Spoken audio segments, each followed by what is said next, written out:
Why, hello there and welcome back to Tales from Thailand with me, your crazy, kooky host. Yes, it is Dr. Mark Sabian coming at you live from positively perfect Phuket, Thailand. Today's story, kids, is one that can only be told and could only possibly happen in Thailand. Yes, I'm going to tell you my craziest ladyboy story, and you are...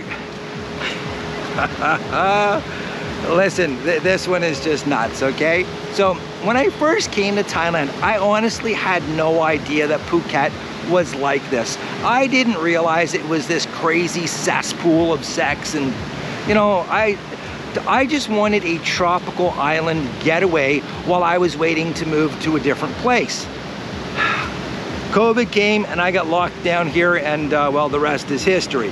Anyways, my first week down here, I was staying in this really crappy condo that I booked on Airbnb, which looked nothing like the Airbnb write-up. Go figure, eh? So anyways, I gave up and I had to move out. I lasted, I think, 3 or 4 days. So I'm walking down 200 Year Road and I see this place called ETK Patong, and I thought, this looks not too bad, the pool's nice, and right beside it was this restaurant called Cuba Libre. Being someone who loves Cuba, I thought this is a match made in heaven, plus there was nobody there. So I went in, found the owner, agreed on a room. It was fantastic. So I was there about 2 or 3 days when I finally got a neighbor. And I'll be honest with you, at first I was a little leery about it, until we got talking, and the guy turned out to be one of the most fascinating people I've ever met in my life. Huge sports nut, loved baseball cards, same as me, roughly around the same age. He's about 5 or 6 years younger than I am. Anyways, he had been living in Thailand for a couple of years up north in Chiang Mai. And he decided to get away from Chiang Mai because of the burning season and came down to Phuket. Now, he knew all about Phuket, knew how crazy it was down here, and that's why he picked it, because he had a goal for the month that he was here. He wanted to see how many girls he could sleep with. So he brought down close to 250,000 baht to spend on nothing but massage girls, bar girls, freelancers, you name it. He was going to have the full buffet. Everything that Thailand has to offer, he was going for. So it was so crazy. I'm telling you, I'm not making any of this up. He actually had girls lined up going into his room, because back then, quite honestly, you could get a girl short time anywhere from 500 baht to 1,000 baht, because there was nobody down here on the island at all. And he was all about variety. Let's put it that way, okay? I did not see the same girl come more than once. Now that is a very important thing to remember, guys. I did not see the same girl come more than once. There was one that came repeatedly, and he called her the BJ Queen. You guys can figure that one out. I'm not gonna spell it out for obvious reasons. But anyways, he had this one coming back usually every other day. So I'm gonna say 3 or 4 times a week he had this one coming. You know, she would only be there 15, 20 minutes and then boom, she's gone. And I asked him one night, I said, what the hell? And he gets telling me about, you know, she has this unbelievable skill that he is just blown away with, and highly recommends it to anybody. And I'm like, no, man, I'm good. So one night he actually sent her over to my room, and she knocks on the door, and I'm like, yeah, no, it's, I'm good, it's okay, thanks.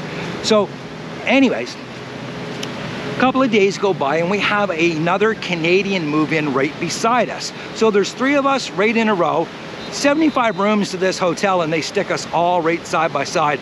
No idea why they did that, but anyways, the new guy starts asking Sean about, you know, can he recommend any girls, blah, blah, blah, blah, blah. And Sean's like, oh yeah, you've got to see this one, and goes on about the BJ Queen. So anyways, the Canadian's like, yeah, can you get her over? So Sean gets her to come over. Sean sees her, sends her over to the Canadian, and at the end of the night, we're all sitting outside and they're swapping stories about how crazy this is. So anyways, oh my, again, only in Thailand, kids, only in Thailand. So anyways, one night I'm sitting there and I'm editing a video, and all of a sudden I hear this unbelievable scream. And about 30 or 40 seconds later, there's a light knock knock on my door. At the same time, there's this crazy pounding on my back. No, wait a minute. Crazy pounding on my back door. Yeah, it's probably not the best thing to say on this video. Yeah, no. I can hear Sean knocking on my back door. My condo had a front and a back door, which was kind of cool. So anyways, I go to the back door and Sean's standing there completely naked. And I know he just had the BJ Queen in because he's still, I hate to say this, but he's still aroused. Let's just put it that way. And well, it's standing straight out at you. You couldn't possibly miss it. Whoa, fuck. Anyways, he starts going on, don't let her in, don't let her in. I'm like, who? Apparently, the BJ Queen's knocking on my front door. He's like, it's a guy, it's a guy. I'm like, who's a guy? He goes, the blowjob queen, the blowjob queen's a guy. I'm like, oh my God, you're just figuring that out now?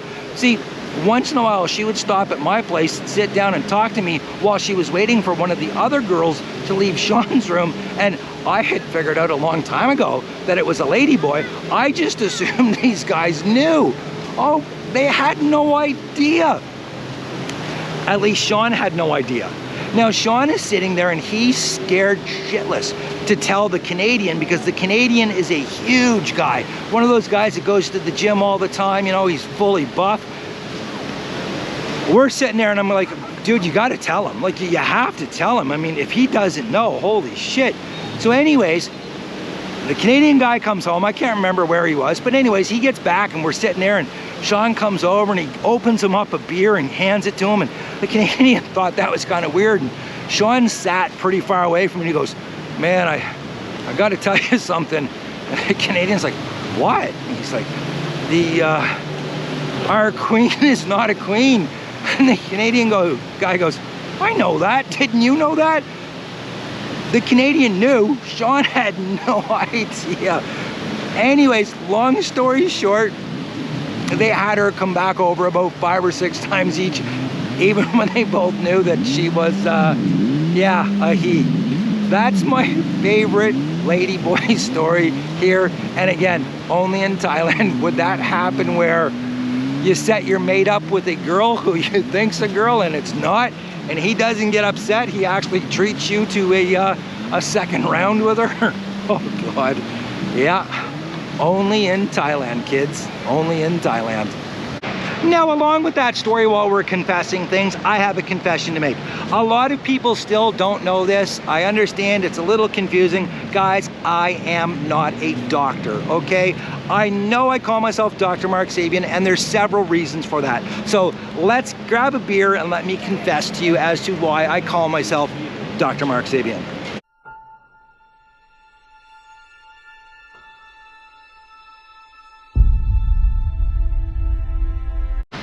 So no, actually, I am not a doctor, okay? Now, where did Dr. Mark Sabian come from? Well, during the pandemic lockdowns, real estate agents were deemed essentially non-essential workers, so we weren't allowed showing houses or anything like that. There were certain guidelines that we could show houses only if the client met them, and it was next to impossible to meet the guidelines. So anyways, I spent a whole lot of time locked up in my house doing nothing, and I got so bored that it was crazy. Kap kun kap. Anyways, I started making these videos that I thought were kind of funny on Facebook. And what I was doing was I was essentially making fun of the situation, and I would take and do something to keep myself busy, and I was showing people a satirical way to save money and not go crazy during the pandemic. So I was trying to show people who were working on commission based like myself how to save some money and pay yourself. So I went and I cleaned like my barbecue, and I started doing these stupid things. I even did a video about cutting my hair, and I did have hair at the time, so what I did was I shaved my head, but I left these patches all over it, and I revealed my head, and I'm like, oh, it didn't go well. So anyways, at the same time, I was getting, you know, maybe 1,000 views on these things. They were doing okay. But I got a phone call from someone who wanted to see a house. And I tried to explain to them that during COVID, we can't show houses, blah, blah, blah, blah, blah. But I wanted to keep this guy as a client, so I started asking him some pre-qualifying questions.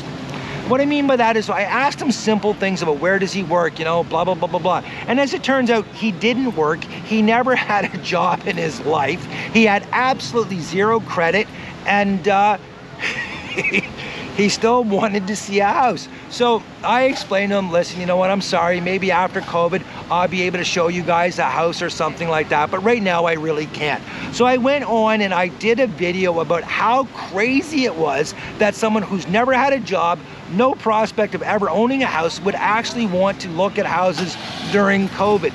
And sadly enough, one of the local real estate agents filed a complaint against me because apparently I was making fun of mental health issues by saying that it's kind of crazy to want to see houses when you don't have a job or any hope of ever buying a house. So anyways, I get a phone call from the real estate board, and the real estate board is telling me I have to take my video down. And I'm like, why? It's a common sense video. There's nothing wrong with it, but apparently because I said that it was crazy, that meant that I was making fun of mental health. So after arguing with the real estate board president for about 30 to 45 minutes, I finally said, you know what, not a problem. You've got a whole bunch of real estate agents right now pretending that they're doctors, going on about how they're infectious disease specialists and all of this bullshit on Facebook, yet you're going to chastise me and force me to take down a video that actually makes sense. Not a problem, I'll take it down. But I guarantee you, you're gonna hate the video that I post tomorrow. So I went on and I did this video, and I started it off with, why hello there with Dr. Mark Sabian. And I started going on about how it was crazy, you know, that Donald Trump decided that if you drank Javex, you were going to be able to be okay from COVID. If you shined an ultraviolet light into your body, you'd be okay. So I sat there and I was doing shots of Javex from a Javex bottle. Obviously it wasn't Javex. I washed the bottle out, put water in it, but I thought it was fucking hilarious. The real estate board, not so much. And they told me that I had to take it down or they were going to suspend my license. And at that point I said, go ahead and suspend my license. I can't show houses anyways, and I'm not taking this video down. And it went viral. I had 35 or 50,000 views in the first day. And I thought, wow, this is crazy. And then people wanted me to do more and more videos as Dr. Mark Sabian. So it just took off from there, and that's where we are today in Thailand, making videos as a doctor when I'm just a hobo. At the end of the day, having fun though, I'm definitely living my best life. And if living your best life is pretending that you're a doctor while living in Thailand as a hobo, so be it. Do whatever it takes to live the best, because you know what I always say, anything less than the best, you know it. Until tomorrow, kids, cheers.